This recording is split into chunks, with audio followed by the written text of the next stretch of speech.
Paul Kagame. Aujourd'hui, je parle au nom de millions d'Africains qui n'acceptent plus le sang versé et les mensonges répétés. Aujourd'hui, je ne parle pas seulement à un chef d'État. Je parle à celui qui croit pouvoir manipuler les peuples et cacher la vérité derrière des sourires diplomatiques. Goma. Goma. Une ville meurtrie, une région martyrisée par des guerres qui ne sont pas nôtres. Et pourtant, vous, Kagame, vous avez choisi d'être partie prenante de cette tragédie. La RDC, riche de ses hommes, de ses femmes, de sa jeunesse, est devenue un terrain de jeu pour vos ambitions. Vous avez cru que personne ne regarderait, que personne parlerait, mais l'Afrique regarde. Et l'Afrique parle. Chaque enfant qui pleure à Goma, chaque famille déchirée, chaque vie perdue, ces voix s'élèvent et disent « Nous n'oublierons pas, nous ne pardonnerons pas ». Kagame, vous êtes responsable. Vos actes ne passeront pas inaperçus. Et aujourd'hui, je me tiens ici pour mettre la vérité devant vos yeux et devant le monde. Nous parlerons des faits, des preuves, de vos décisions qui ont conduit à la souffrance. Nous parlerons de la jeunesse africaine que vous croyez faible et silencieuse. Mais l'Afrique n'est pas faible. L'Afrique ne se tait plus. Et je vous avertis, rien ni personne ne pourra arrêter ce réveil. Paul Kagame, écoutez bien, car ce que je veux dire ne peut être ignoré ni effacé. Goma n'est pas seulement une ville. Goma est le symbole d'une tragédie que vous avez nourrie. Chaque attaque, chaque déplacement forcé, chaque bombe, chaque vie volée, tout cela a un nom.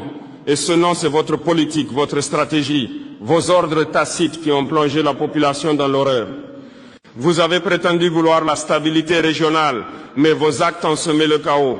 Des rapports, des témoignages, des preuves irréfutables montrent que vous avez soutenu, armé, financé des groupes qui ont terrorisé la population de Goma. Des familles ont été séparées, des enfants ont été traumatisés à jamais. Et tout cela pour quel gain? Pour renforcer votre influence au détriment de la vie humaine.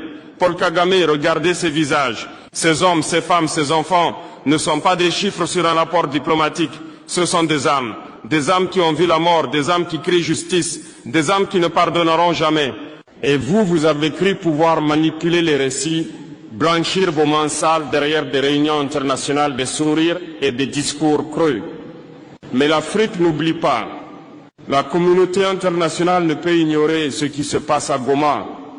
Et moi, aujourd'hui, je parle pour ces voix que vous avez cru pouvoir réduire au silence. Vous pensiez que le monde détournerait le regard. Vous pensiez que l'Afrique resterait passive. Mais votre arrogance vous aveugle, Kagame. L'heure de la vérité est arrivée. Chaque acte, chaque choix, chaque stratégie que vous avez menée sera exposée, analysée, compris. Et les peuples d'Afrique verront qui est derrière ce sang versé. Vous devez savoir que l'Afrique se réveille. Les jeunes ne se contentent plus de regarder. Les peuples n'accepteront plus la manipulation, la violence et l'injustice. Et moi, je me tiens devant vous et devant le monde pour dire ce qui s'est passé à Goma, nous n'oublierons jamais. Vous êtes avertis. Chaque injustice a ses témoins. Chaque crime a son écho. Et l'écho de Goma résonnera jusqu'à ce que justice soit faite. Paul Kagame, écoutez-moi attentivement. Vos actions à Goma ne sont pas isolées.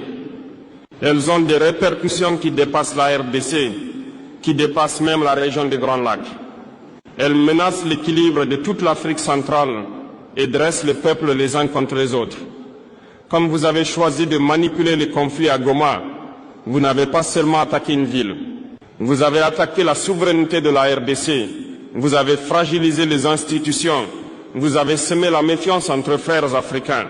Vous avez joué avec le sang, avec la dignité, avec l'avenir d'un peuple, et vous avez cru que personne ne réagirait. Mais l'Afrique se réveille. L'Afrique refuse d'être le terrain de vos ambitions. Les peuples qui souffrent à Goma, à Bukavu, à Beni, ils sont le reflet de notre force collective. Et nous n'accepterons plus d'être manipulés ni instrumentalisés pour satisfaire vos intérêts personnels ou politiques. Paul Kagame, regardez autour de vous. Les jeunes Africains regardent, analysent et comprennent. Ils savent que l'unité est notre seule arme face à ceux qui cherchent à diviser. L'Afrique doit rester unie, solide et inébranlable. La force de notre continent ne se mesure pas à nos richesses, ni à nos armes, mais à notre unité. Je parle aujourd'hui pour rappeler à tous que l'ingérence étrangère ou régionale, qui se fait sous le couvert de diplomatie ou de prétendue sécurité, ne doit plus être tolérée. Nous devons protéger notre peuple, nos terres et notre dignité. Et je le dis haut et fort, chaque action de manipulation, chaque ingérence qui vise à fragiliser un pays africain sera dénoncée. Nous ferons la lumière sur chaque crime, nous exposerons chaque vérité.